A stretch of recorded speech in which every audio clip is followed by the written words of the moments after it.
Кримський міст знову втомився. Вночі, за версією РосЗМІ, його атакували надводні безпілотники зі сторони України. Україна ж відмовчується, щоправда, на офіційній сторінці СБУ з'явився доволі промовистий вірш. Що відбулося із Кримським мостом? Як це впливає на внутрішньополітичні процеси на Росії? Про це і не тільки. Говоримо із військовослужбовцем, головою Ради резервістів сухопутних військ ЗСУ Іваном Тимочкою. Слава Україні, пане Іване! Вітаємо вас в ефірі Львів Медіа. Дякую, що знайшли час долучитися. Знаємо, що ви зараз на фронті, але тим не менше цінуємо можливість з вами поспілкуватися. І я почну, напевно, з вірша, який опублікувала Служба безпеки України в себе на сторінках офіційних. «Соловейко, рідний брате, знов в міст пішов поспати. Тарас 2. ПС. Музика народна. Слова Служби безпеки України». Приурочили ці рядки наші захисники до подій, які вночі сколихнули Кримський міст. Він знову спалахнув. Як ви оцінюєте події, які відбуваються на незаконно тимчасованій переправі? За успіх усі будуть змагатися, що це їхня робота, це природньо. Перемога завжди, знаєте, має батьків. Це поразка, сирота. Ну і звичайно, що говорити про те, хто чиїх рук справа, зараз все одно і не на часі, напевно. І звичайно, що ця історія втаємничена, засекречена за 7 замками, і ми про це дізнаємося в майбутньому, бо дотепер чітко не визначено, що це було. Чи це були ракети, чи це були безпілотні апарати, чи це були морські безпілотні, чи повітряні апарати. Тобто це, і якщо враховувати відстань територію, де вони мали пролетіти, умовно кажучи, територію окупованої території України і потрапити в міст, ми розуміємо, що це відстань, що, умовно кажучи, далеко не всі спецслужби в Україні мають таку зброю. Хоча з іншої сторони, те, що акцентують росіяни, що це, мовляв, теракт, тобто вибух відбувся безпосередньо на мосту, як вони заявляють, або удар по опорах. Але з іншої сторони, а де тоді була російська система оборони, протиповітряної оборони, контрдиверсійної роботи? Така кількість вибухівки, щоб могла пошкодити такий цілий прольот мосту, на плечах непомітно не пронесеш. Пригадуєте попередній удар, коли відбувся по мосту, росіяни розганяли одну з тем про те, що вибухівку завезли на автомобілі, мовляв, як вони це говорили, хоча потім всі бачили, що там був приліт ракет. Але я до чого це все веду, що в будь-якому випадку попередні висновки росіянами були проведені, але ми бачимо, що недостатньо, або з'явилася в чиїхось руках, умовно кажучи, негативно налаштованих до росіян, зброя, яку вони не змогли прорахувати, не змогли збити, не змогли забезпечити себе. І якщо перший раз заяви про те, що міст отримав удар, але там ми зробили висновки, ми все більше такого не повториться, і ми знаємо, що рівно рік тому, якраз такий час, тоді Медведєв заявляв, що буде судний день, якщо це повториться. Повторилося, де судний день. Тобто ми розуміємо, що це вже перетворюється в систему. Питання в тому, що якщо минулий раз більше постраждав, власне, залізнична частина мосту, то тепер ми знаємо, що це є пішохідна. Звичайно, це автомобільна. Звичайно, ми бачимо зараз величезну кількість корків на їхній стороні, і насправді це дуже добре, тому що це, окрім умовного ураження моста, виведення його з ладу чи частини його з ладу, є надзвичайно серйозний психологічний ефект. Ефект того, що в будь-якому випадку росіяни не можуть гарантувати ні своїм прихильникам Криму, ані своїм росіянам, яких вони завезли там за різними цифрами до 500 000 осіб, не можуть їм гарантувати безпеку. А всі розуміють, що логістичні шляхи знищуються тільки з однією ціллю. Для того, щоб сила, яка знищує логістичні шляхи, могла перейти в контрнаступ або могла почати активні бойові дії. Тобто це означає, що дуже потенційно засвітилося на у публічному просторі питання деокупації Криму. Якщо враховуючи наші контрнаступальні дії, які зараз відбуваються на південному напрямку, змушує росіян задуматись, а чи навіки Крим, чи навіки перлина у короні Путіна, особливо враховуючи ті відцентрові сили, які почалися в них в армії, тим паче ми знаємо, що там зараз Шойгу зайнятий не стільки плануванням військових операцій, як прибиранням своїх же ж генералів, усування їх і пошуком неблагонадійних з моменту такого циркового виступу Пригожина, його недоповстання, той самий Суровікін невідомо де щез, кажуть.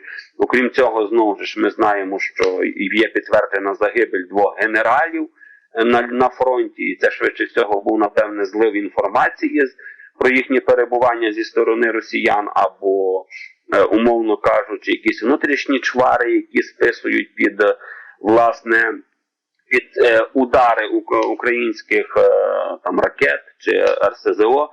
Тобто це взагалі зараз відбувається величезний комплекс подій, і просто Кримський міст став якби вершиною айсбергу.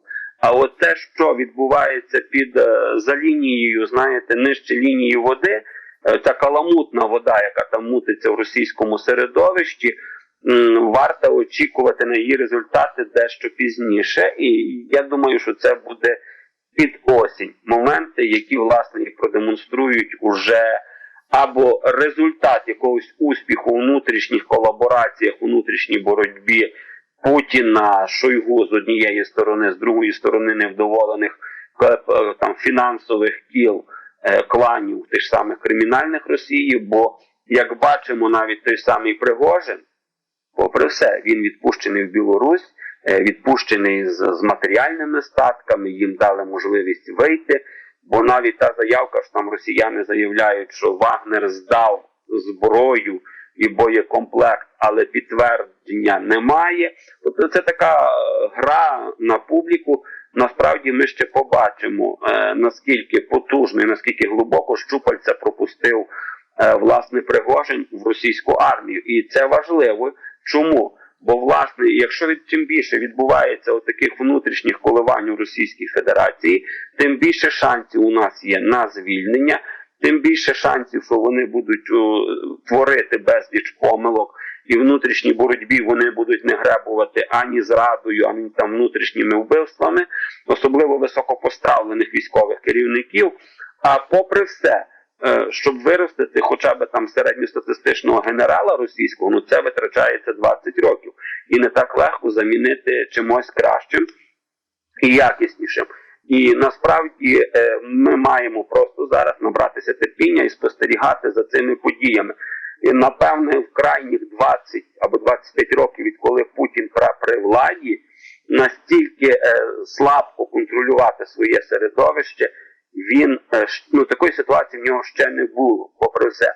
До цього часу він безперервно цементував, укріпляв свою владу і, звичайно, це давало йому результати. Тепер є безліч сил, які впливають на те, що це б'є по його іміджу, бо Кримський міст – це надзвичайно потужний удар теж по іміджу Путіна, бо ми пригадуємо, як він там і на вантажівках його відкривав, і запускав, і хвалився, що там настільки густа система ПВО,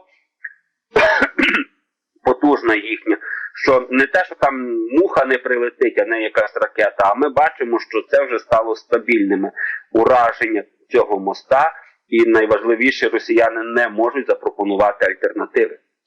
В жовтні минулого року, в жовтні 22-го, був атакований перший раз Кримський міст.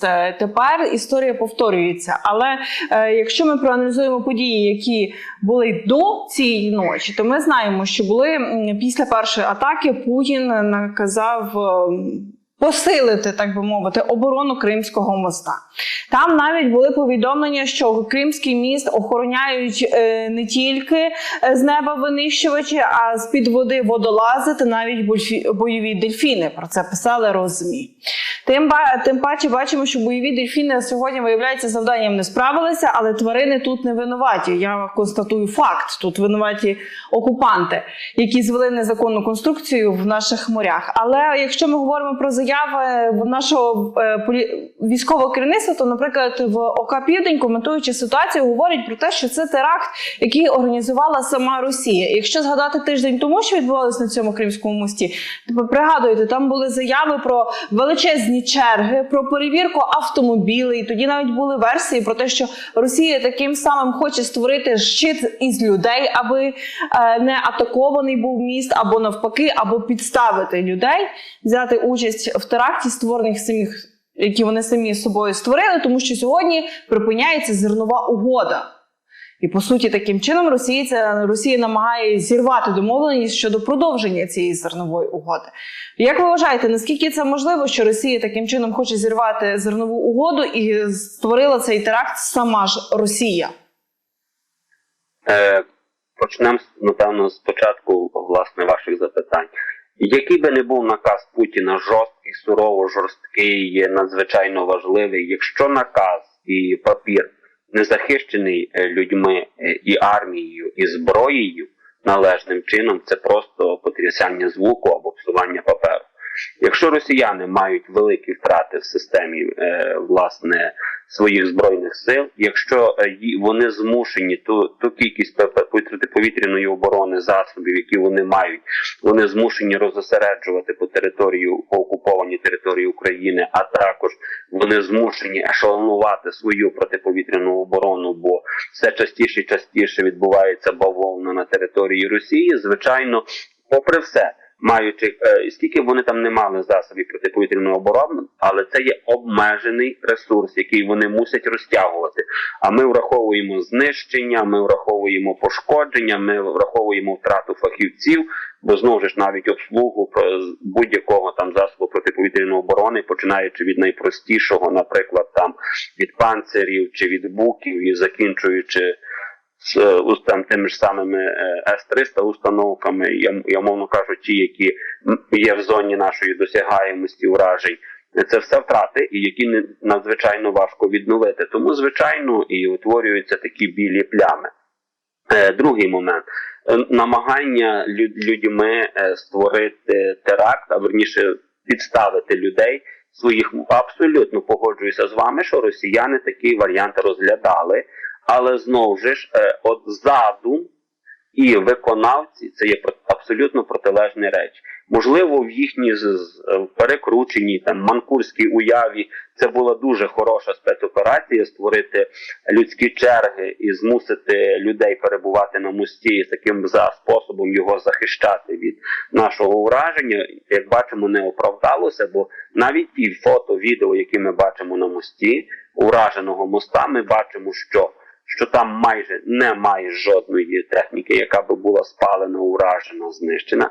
Ми не бачимо там, наскільки я знаю, росіяни там заявили про 2 загиблих.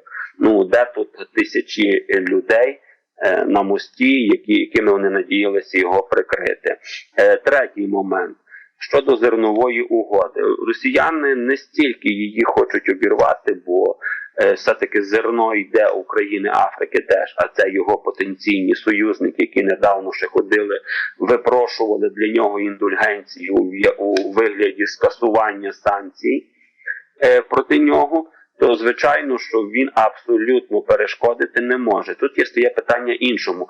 Путін намагається максимально взяти під контроль оці процеси, особливо у морі, для того, щоб шантажувати своїх союзників, показати свій вплив, власне, у морському судноплавстві, показати вплив на те, що він може контролювати логістичні шляхи забезпечення інших країн.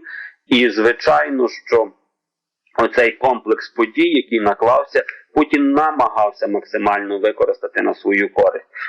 Щодо того, чи наскільки це можливо теракт, це те, що і ми з вами починали сьогоднішню нашу розмову. Власне, в майбутньому розвідки і аналіз буде проведений, і тоді ми будемо знати правду, що хто мав свій замисел. Я думаю, що тут, власне, сукупність всіх чинників, від військових до політичних, до фінансових і, власне, і навіть, знаєте, напевно, ситуативних подій, бо ніхто не міг прорахувати, наприклад, реальних пошкоджень цього мосту, поки він не відбувся пошкоджений. Ніхто не може прорахувати, наприклад, загрози для життя тих самих же ж жителів там африканських країн чи країн, де постачається наше зерно, до моменту, якщо б дійсно там не почався голод. Бо попри все, зерно йде стабільно. Так, з проблемами, так, проблеми виникають, але воно йде. Тобто Україна дотримується своїх, як економічно-міжнародних договорів, також ми розуміємо, що зерно, попри все, це є і гроші, які вкрай необхідні для нашого бюджету. Бо надлишок зерна – це просто з часом в нас, який не проданий і не перетворений в гроші, перетворюється, як правило, в чорнозем. Бо якщо він є неліквідним, то він і стає, а в нього вкладалися кошти, то щоб виростити це зерно, вкладалися кошти, все-таки це ж наші так само виробники зерна, наші фермери українські його випускають, його вирощують. Тому тут дуже величезний комплекс, насправді, подій, який, по суті, впливає на весь перебіг боїв на території України. Ви знаєте, окупаційна влада півострова Крим пропонує курортникам з Росії не виїжджати з Криму, а якщо вже дуже хочеться, то пропонують маршрут Джанкой, Мелітополь, Бердянськ, Маріуполь і аж тоді в Ростов-на-Дону. Тобто показати повністю весь маршрут, можна сказати, по лінії фронту, по знищених росіянами українських міст, і може таким чином вони відкриють очі на те, що це ніяке не СВО, а справжня війна. Ну, це мої такі думки стосовно цього маршруту. А що ви думаєте стосовно цього маршруту, який пропонують влада тимчасово окупованого Криму для росіянам, які хочуть залишити український півострів?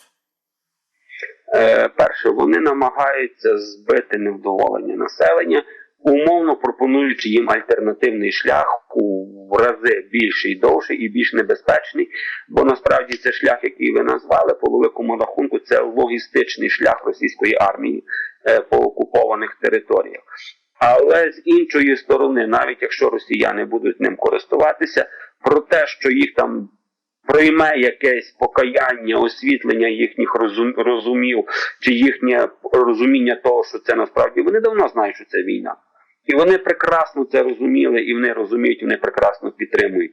Ніколи Путін би не почав війну в Україні, якщо б він знав, що він не має підтримки серед населення до неї. Це незаперечний факт. Оця мала війна, яку він планував в свій час, вона, власне, проводилася для підняття його рейтингів, умовно, знову ж, для зацементування його впливу і для намагання сподобатися населенню. А отже, якщо він уподобайки від населення приймав, це означає, що населення і хотіло цієї війни Росії. Так, звичайно, ніхто з них не очікував таких наслідків і таких втрат, але населення їхнє ще рухається по інерції, це правда. Вони намагалися знайти собі хорошого боярина а-ля Пригожина, але, знову ж, його авторитет не дав можливості змінити ментальність росіян по відношенню до цієї війни. Так, вони, крім того, щоб визнати себе винними, вони зайнялися пошуком винуватих там генералів, пригожинців і так далі. Ну і Америка, НАТО – це стабільно, так? Можна подумати, що лайно в їхніх під'їздах виливає Байден. Але воно є. Тому очікувати на те, що цей шлях стане також для них максимально там заповненим, не варто, хоча б чисто з економічної сторони. Тому що якщо армія там логістичними шляхами рухається і вона забезпечується, тим самим беремо найпростішим пальним і амортизацією техніки за державний кошт, то кожна особа приватна, яка схоче переміститися з Криму в Росію чи з Росії в Крим, власне, тим довгим шляхом по окупованих територіях України, це додаткове фінансове навантаження, це ризики навіть ті ж самі для життя, і це також амортизація техніки. Звичайно, якщо би просто не запропонували жодних шляхів для росіян, чи то Аксьонов, чи Путін, там, чи міністр транспорту Росії, їх би звинуватили у бездіяльності. А так вони всю відповідальність вже переклали на своє населення. Звичайно, таким способом вони ще намагаються зменшити потік людей, бо не так багато з'явиться бажаючих проїжджати по територіях, де навіть потенційно може відбутися якесь ураження там артилерією, технікою, ДРГ і так далі. Тому що там бої ведуться зараз, особливо зараз на півдні, активно.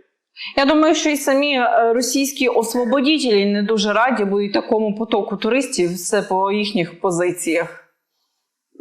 Це просто почнемо з того, що це там більше міграція відбувається цього населення, яке росіяни вислали для певних завдань.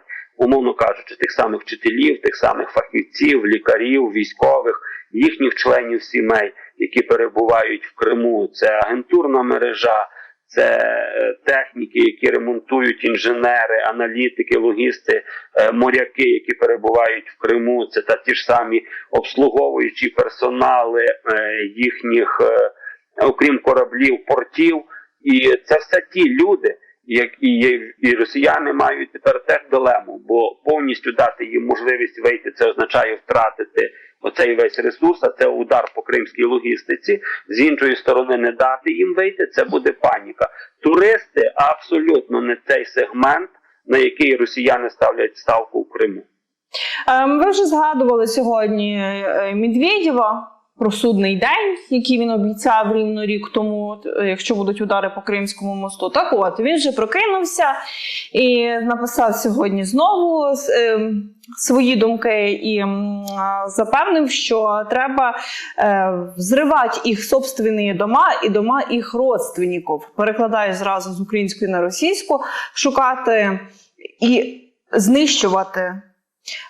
І відмовитися від будь-якої ідеї судового процесу над ними. Головне знайти все вище керівництво терористичних формувань і шукати в будь-яких щілинах, де би ці насікомі не ховалися. Тобто він знову такий, знаєте, історія 2.0 про судний день. Але як ви вважаєте, якщо говорити серйозно, які можуть бути удари у відповідь, на що готова Росія, аби, як ви вже сказали, я з вами цілком погоджуюся, підняти свій імідж після ще одного удару по досягненню Путіна по Кримському мосту? По-перше, представник держави, влади, офіційний представник влади, яким є зараз Путін, Медведєв, не може пропонувати там такий сурогат між судом Лінча і терористичними діями, бо вбивство без суда і слідства – це по суті теракт людина. І звичайно, що також він намагається перетягнути ковдру на себе від Путіна, бо він пам'ятає, як притчою во язиці стала заявка Путіна мочити всіх в сортирі.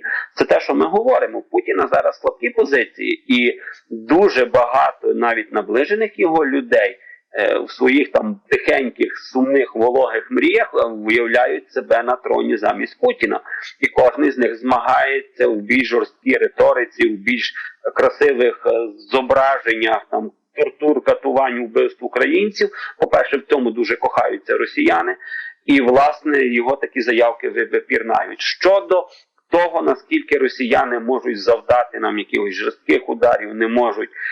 Я вам скажу так, все, що вони могли і на що вони спроможні, вони вже себе проявили, проявляють і будуть проявляти. Незалежно від того, нанесений був удар на Кримський міст, незалежно від того, чи це був теракт, у росіян є свій задум, свій план, яким вони там завжди пишаються, від бажання знищити Україну до перетворення там планет, цілих континентів в цей радіоактивний попіл. Тут абсолютно нічого не міняє. По-друге, у них немає такої кількості ракет, якими вони володіли раніше, щоб вони могли наносити настільки величезні масовані удари.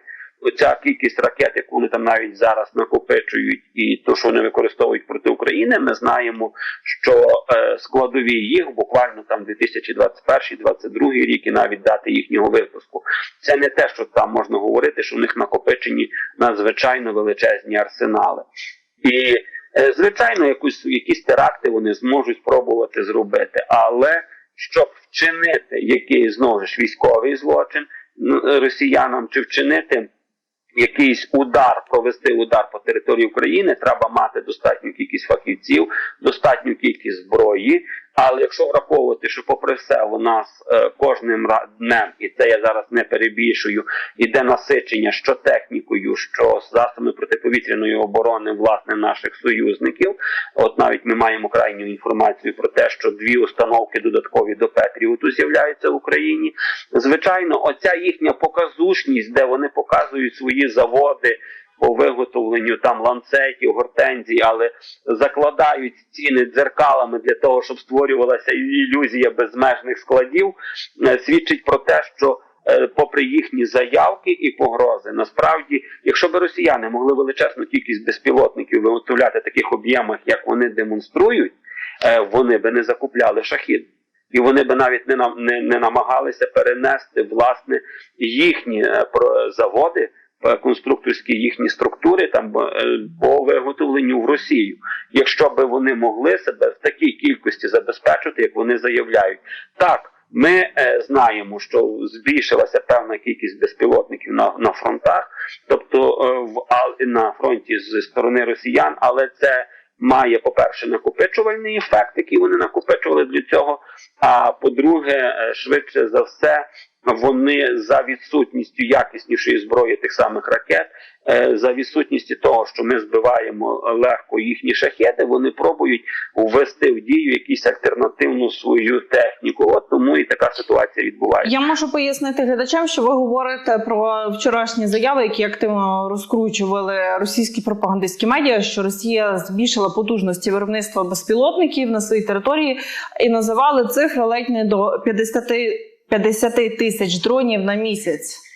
Оці були вчора заяви, які активно ширилися в російському медіапросторі і зайшли і до нас. Якщо ми говоримо про події на Кримському мості, далі продовжуючи цю тему, тому що вона, мені здається, доволі показово. Вибух відбувся уночі.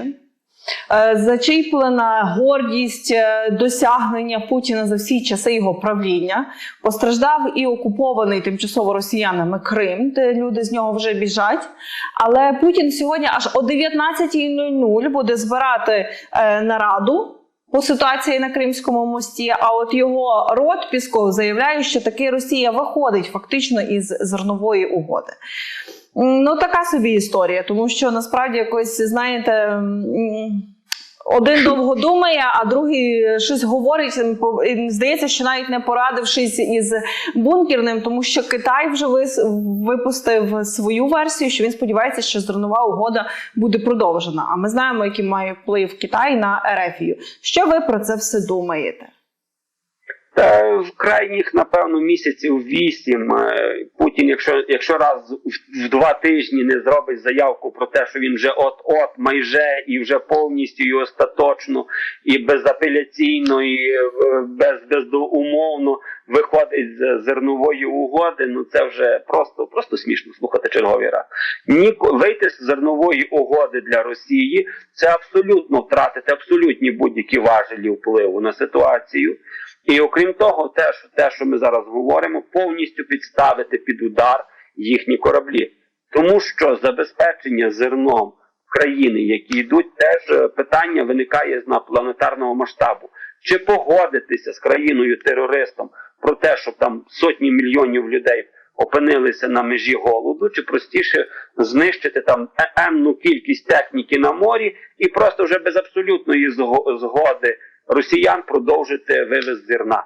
Тому, звичайно, що ці його погрози ми чуємо, але з другої сторони і флот Росії є теж заложником цієї зернової угоди. Бо я кажу, як можна припинити транспортування зерна, ці баржі, танкери? Це можна їх або заблокувати військовим флотом, або знищувати військовим флотом. Ну, результат один. Потрібно усувати проблему. А якщо враховувати, що флот країн НАТО, того ж самого в Туреччині і у Чорному морі в рази перевищує російський, звичайно, що питання просто більше в оцій, знаєте, загальному тренді європейському не нагнітати у першочерговому порядку конфлікту. Тобто і країни Європи завжди намагаються реагувати, а не створювати самі прецеденти.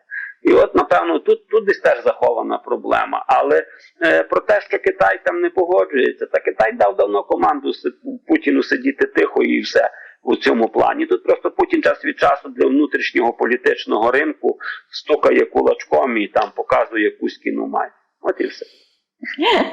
Я вам дякую, що знайшли час з нами поговорити, але я ще там таке, знаєте, запитання, що називається на майбутнє. А ваші прогнози? Кримський міст 3:0, історія повториться найближчим часом? І 3:0, і 3:5 буде. Однозначно. Тому що він логістичний шлях для поставки окупаційних військ в Криму і на півдні. Коли йде контрнаступ на півдні, це надзвичайно важливо знищити таку транспортну артерію. І вона буде зазнавати удар. Просто з тою різницею, що буде більш масштабні руйнування. Кримський міст тільки недавно був запущений під експлуатацію. І знову удар. І знову його можливості падають там на 50-70%. От і все. Дякую вам, нашим глядачам. Нагадую, що спілкувалися з фронту з військовослужбовцем, головою Ради резервістів сухопутних військ Збройних сил України Іваном Тимочком. Спасибі, що знайшли час з нами поспілкуватися. Дякуємо за все. Бережіть себе і зустрінемося в ефірі Львів Медіа.